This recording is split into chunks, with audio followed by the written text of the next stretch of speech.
This is Overtime, a weekly moment of off-the-cuff commentary on everything from sports and politics to observations about everyday life from NFL All-Pro Carl Lee. Welcome to Overtime. Hello, ladies and gentlemen. This is Carl Lee, and this is the Overtime segment, about a 10, 15-minute segment, and I have Hollis Lewis here to join me. Conversation that we're going to have today, I know everybody's into the bowl games and paying attention, hoping that their team's going to win and all of those kind of things, but I think Hollis has a little bit of a grief, I think, with where college football is or where it's heading today when you get players who are opting out of the bowl games because the potential of going to the league, which on one side of that makes sense. And it's meaningless because you're not playing for anything if you're not in the playoffs. Right. You know, so that's kind of the quick conversation that we're going to have. So Hollis, get it off your back. Okay. Tell us what bothers you. See, what I think what's happened is that, like, for example, they're going to expand the playoffs to, I think, 12 teams next year. But the problem is still going to persist if you have, the 12 teams that make it, again, that's good. They're going to expand it. But you're still going to have all these other bowl games. And, for example, if you're that 13, 14 team, you're not playing for anything. You're just playing to be the quote-unquote champion of that bowl game. So players are still going to opt out. Players are still going to enter the transfer portal. It's still going to be a bunch of crappy. Like this bowl season was not good as far as games to watch because they didn't mean anything to the programs or the players. Okay, so I'm curious. I'm curious to hear what the folks say about the guy who says. So say I'm not in a major bowl. Yeah. So I'm in one of these other bowls that you're talking about. Yeah. And I decide not to play.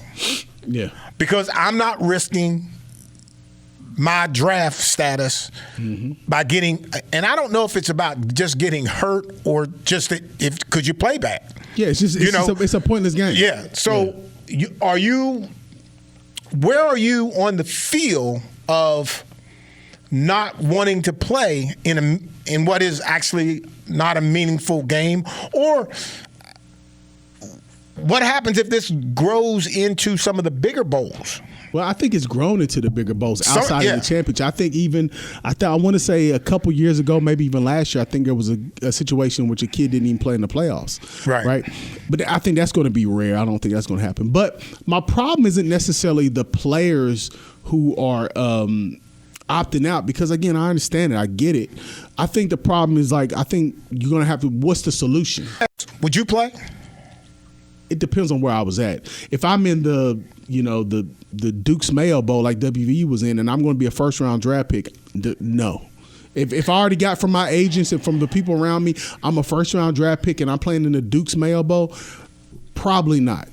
See, I can't imagine, and I might be right there where you are, but sitting here today, tonight, right now in this position and who I am and what I think about the ball – that particular ball, I don't know if I could say to my teammates, guys, I can't do this. Well, I think you could say that if you're DB, I might be able to and you're say going to it, top 20 and you're going to get a signing bonus for about $5, $6, maybe $10 million.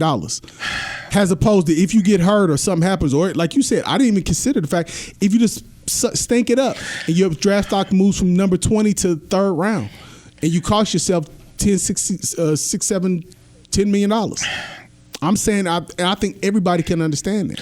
I get it that everybody's going to understand it, and maybe it's justifiable. Yeah. But I just don't. I just can't imagine. And again, I'm sitting here not in that situation and trying to assess what I would do because maybe my agent's telling me no, we don't need that. Maybe that's a good point. And people don't take that into account. You know, because you have an advisory team around you, and they're losing money. If something happens to me, they're losing money. So they're going to convince me. If they don't convince me, they're going to convince my mom. Yeah, and say, hey, look, he's potentially going to get X number of millions of dollars if he's able to not get hurt in this game. He doesn't need this game for anything. Doesn't need the game, right? You know, to me, I wish that they would take how many ever conferences that they have, divide them into half, and pick 4 teams, 2 from one, 2 from the other. The top 2 teams, the top 4 teams that are ranked play. And whatever bowls that you call those, or you have one bowl. See, because all these bowls are not for the kids. Yeah, they're not for the kids. It's not for the kids. It's for the businesses who are making the money. Yeah, and my thing is, what I think should happen is that first of all, unfortunately, we just need to get rid of the conferences. Because, like, for example, USC's in the Big Ten now. Like, that's crazy. Like, I think you should just get rid of the conference. Football should be a totally independent entity when it comes to collegiate sports. It should be outside of everything else. So you make it 100% independent. You get rid of the conferences, and I'm saying you have a Power 5 quote, and you have the others. And I'm saying you have 2 different championships. Right? So you have a 16-team championship here. You have a 16-team championship here. And I think somebody had done this whole write-up where, for example, if you're in the non-Power 5 and you win the championship, you can move up to the Power 5. If you're in the Power 5 and you're just at the bottom, you 0-12, 0-11, you got to move down. Like, make it like a soccer thing. You move up and down. But I think if you make it where 32 teams have a chance to win a championship, I think we can still get some good games. I think we can still have this bowl season. We can call these playoff rounds bowl games anything we want. See, I think you got to make it like that. See, I'm fine. Rose Bowl, Orange Bowl, Fiesta Bowl, but all these other, like, and again, some of it's because of the names and it's new. Yeah. But on the other side, like, I just don't know if everybody has to play. Well, I think it's and we got to look at it from the dollars and cents standpoint. It is, and because that's all it is. Yeah, because I'm saying if you're Liberty, if you're Eastern Tennessee or whatever, or Eastern Carolina, you're in a bowl game, you're gonna get chipped off. You can get some money. You're gonna get some corporate sponsorships. You know what I'm saying? And it's supposed to be a way to reward the kids for playing hard. But again, the kids aren't looking at it like it anymore because it's not a reward. It's just an extra game that I got to play. So I'm saying make the games mean something now, where you can have, and the way I sort of rationalize in my head, it's like college basketball, where you have the college basketball championship, you have the NIT. The college basketball has the main championship, you have the NIT, and you have the CIT. So I'm saying do something like that, where at least you have the opportunity to win a championship. So are you getting down? But you also now still have D2. Well, D2, they have a playoff, and they don't have bowls, so that don't really matter. Okay. I like quick and easy. I like the top team. So to me, like, if you're ranked 1, ranked 2, whatever, those rankings ought to mean something. Yeah. And so if they mean something, if you're ranked this, if you're ranked that, if you're ranked this, if you're ranked that, you go to this playoff. Yeah. And maybe it's 8 teams, whatever. And then there's 8 teams. And then when you get those final teams that win those, now you match them up as a bowl game. Yeah. I mean, but I just don't think there's, I mean, other than money, I don't think there's any real reason for all the bowl games. And I know what you're saying, that some of these teams will never get if you don't bring those bowl games down. Mm-hmm. But I don't, for the football diehard that's going to watch that game, are 2 teams that you've never heard about until the bowl game. Mm-hmm. And you want to watch it, you'll just sit there and just watch it because you enjoy football. I think it's meaningless. No, it's not necessarily. It's meaningless maybe from a what does this mean far as a championship or whatever. But if you win it so the school gets a little bit of money. But it's the thing. It's bigger than just the school too, because when you look at the economics of not only does the school get money, not only do you maybe get to connect to that corporate sponsor, but wherever that team is going for that city. So, for example, when WVU is playing in the Duke's Mayo Bowl, you have probably 10,000 people from West Virginia who are West Virginia fans, maybe plus more than that, going to Charlotte. They're eating in restaurants. But do you see? I do. Hotels. Okay, I give you that. And the money is not just for the football team. So if they're getting $500,000 to come to this bowl game, that's spread across the athletic program. But so do you see the bowl But games. do you see the bleachers in some of these games? You do some of them, but some of them not. Like, for example, the WVU, that was pretty packed. It was pretty packed. I mean, and I know Marshall had a game. Marshall had a bowl game, and it was okay. But imagine what I'm saying. Imagine if it was a playoff implication. So now, not only so is you're it just using a the bowl game for an opportunity to be in the playoffs. So and you're creating more games. And I'm saying it's tiered. So you can have like what Alabama and Michigan right now. They're playing in the big. That's the college football championship. Yeah. And I'm saying there's an NIT and it's a small. It's maybe like a CIT. And I'm saying you go from maybe 16 teams, maybe to 12 teams to 8 teams. And you're playing for this level championship. It ain't the big dog, but you're playing for a championship. Okay, and I'm saying you associate bowls with all that. So what you're doing is you're placing the bowls comparable to the skill set talent of each. Not talent, just your ranking.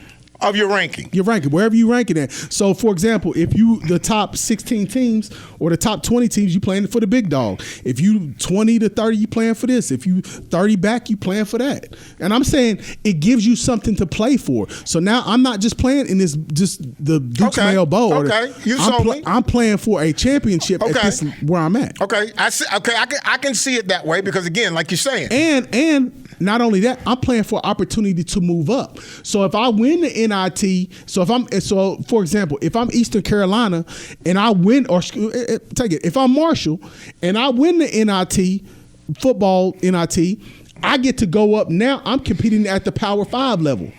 And if I'm Missouri or somebody who's at the bottom of the Power 5, I got to move down. And I got to fight my way back up. So now it not only creates playing for a championship, but you're playing for placement to move up to the next level, which means more money, more sponsorships. Okay. And everybody has a revenue. The whole college football has a revenue sharing model. So it's not just Texas TV or SEC football TV. It's college football TV. We all share that revenue. Okay. So right there's where you're gonna lose because they're not gonna. That won't happen though. I think it can if it's so. Oh no, I don't think the networks will ever. But the next one, you're getting more games. Yeah. So I'm not locked into the SEC no more. I'm locked into college football. So I'm saying I think they will fight over that. So I'm saying if I'm going to CBS, ABC, Viacom, whoever I'm going to, and I'm saying, look, you about to get 150 college. We selling you the package. You get to have them all. Everybody's going to want that major D1 powerhouse teams. Now you got to bid on it. You get this, but the thing is too. Or do you put that? Or is that a place that it goes all the time? So if you're the top 16, yeah, and let's say that's the Rose that you're going for the Rose Bowl. Yeah, you're going for the big. Yeah, so if you're ranked 16, you're going to play you'll play number 1 in that division. So when you get done with that, so you win it. Mm-hmm. So now, are you done or are you now? It's a playoff. Okay. So you go through the playoffs. But I go through the playoffs in the 16 games and I win that. And you win your thing. And that's a championship. Okay. Okay. So, but what I'm saying is that even if you look at like the second tier, so we're going from the first tier. That's the first tier to Michigan, Alabama, Ohio State. That's first tier. So if you're looking at a second tier, let's say that's Marshall, Florida Atlantic, Eastern Carolina. I think it's sellable to a network because now it's compelling. So now if I'm Marshall and if I win my tier, I get to play Power 5. I get to go up to the big dogs to play that division now to see where I can get out. And the same thing for like a bottom tier Power 5. So if you're a Mizzou or Army or Navy, something like that, and you're 0-11 that year, you got to go down now. And I think it makes compelling storylines because of the movement of where you're going to be playing at now. But I think it's sellable. But isn't the fear that the team that drops recruits the next year, and all of a sudden they fill a couple positions that they needed, and all of a sudden they're dominant in that. Good. That's what it is. And you got to go up. And the thing, but you don't go up until after the season. Yeah, you're right. You got to play through the season. You got to play the bowl game, the championship game, the playoffs. Yeah, and then you get to go. But that's what it is. You get. Don't lose. Don't lose. I'm just saying. I think. Could you imagine us talking that scenario for a whole college football season? I think it's going to make it compelling because what's happening now. To your point, ain't none of these bowl games compelling except for these couple right here. Yeah. These are the only ones I'm really interested in watching. Yeah, I hear you. Because you look at Florida State, Georgia, Florida State, half their team didn't play. See, I just don't understand. That's what I'm saying, bro. That's kind of where I was hoping to go, but we went somewhere else, which is cool. But and to that point, and I'll say this quickly, okay.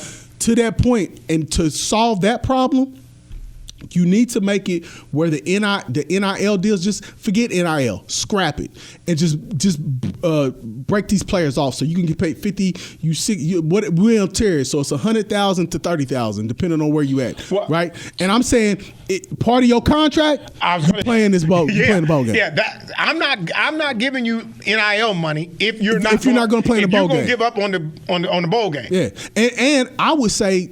And I understand the timing of this may not work out perfectly. I would say there is no transfer portal. There is no coaches taking new jobs until after the season's in. So until January 8th, that's when the portal opens up. That's when coaching jobs open up. So ain't nobody taking no coaching jobs. There's going to be no movement in college football until the season ends. I'm with you on that. So I would say those two things solve your transfer, solve your bowl problem. And I'm saying to make it more compelling, you do the tier thing with the movement in it. All right. Well, I hate to admit that you might have something on. I'm telling you, I might apply for the NCAA president. They need to go ahead and make me a job offer. They might give you a job offer after all that. Well, ladies and gentlemen, that's it for us on our overtime. We're looking forward to being back with you again. So this is Carl Lee, and we're out. The opinions expressed on this program do not necessarily reflect the opinions of WVRC Media, its management, employees, or sponsors. Contact Carl Lee on email, letstalkcarllee@gmail.com, or text 409-422-7539.